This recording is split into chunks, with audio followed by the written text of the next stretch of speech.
చెప్పిగా పద్మారావు కోటేస్తే ఇంకా గౌండ్లకు కంపౌండర్లో మంచిగా మందు కలిపి ఇంకా పిచ్చోళ్ళని చేయడానికి తయారు చేపిస్తాడు. ఎందుకంటే ఆయన ఆబ్కారీ శాఖ ఉన్నప్పుడు మొత్తం కళ్ళు కంపౌండర్లో మందు కలిపి మొత్తం మందిని చెప్పేసారు. ఇవాళకి మెంటల్ హాస్పిటల్ పోయి ఇప్పటికీ తట్టుకోలేకపోతుండ్రు ఒక్కోడు. ఇప్పుడు అట్లా ఉన్నదా సిచ్యువేషన్? ఇప్పుడు అట్లనే ఉన్న సిచ్యువేషన్. ఏ కంపౌండర్ తిరిగి చూడు.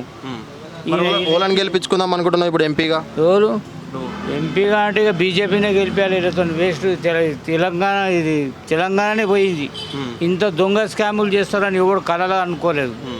ఆడంతా ఇచ్చి 2,000 రూపాయలు ఇచ్చి పెద్ద ఏదో చేసి 80 లక్షలు. కవిత ఎందుకు పోయింది జైలుకు? కేసీఆర్ ముఖం లేదు. పోయి చూడడానికే బిడ్డని. మరి కాంగ్రెస్ కథ ఏంది? కాంగ్రెస్ కథ అంటే ఆయన ఇస్తా అంటుండే. ఆయన ఎప్పుడు ఇస్తాడో తెలియదు. ఏమంట బస్సులు వేసినా అంటున్నాడు. ఇంకా పింఛన్ లేదు, ఏం లేదు.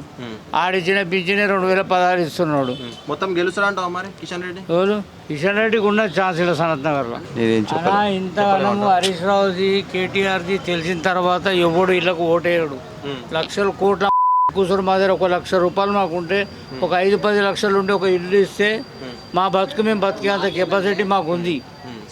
అది ఇవ్వకుండా ఇస్తాము అని ఊరించి ఎవరినో తీసుకుపోయి ఏదో అడవిలో కట్టి తీసుకుపోయి ఇస్తే ఇలా బతికినోడు ఎట్లుంటాడు?